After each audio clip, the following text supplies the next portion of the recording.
Safety Man here, safetyman.co, at safetyman on all social media.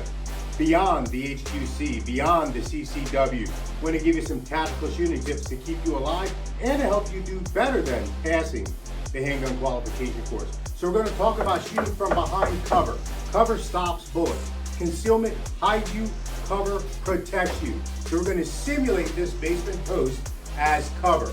I want you to be able to see what's happening on both sides, so we're going to use this simulated post as cover. So if I want to shoot from behind cover and I want to protect myself, I'll draw my weapon, get my whole body behind cover, and just dip out so I'm far enough away where I can get that shot off, come back behind cover and you can't see me. Come back out, get another shot off, come back so you can't see me.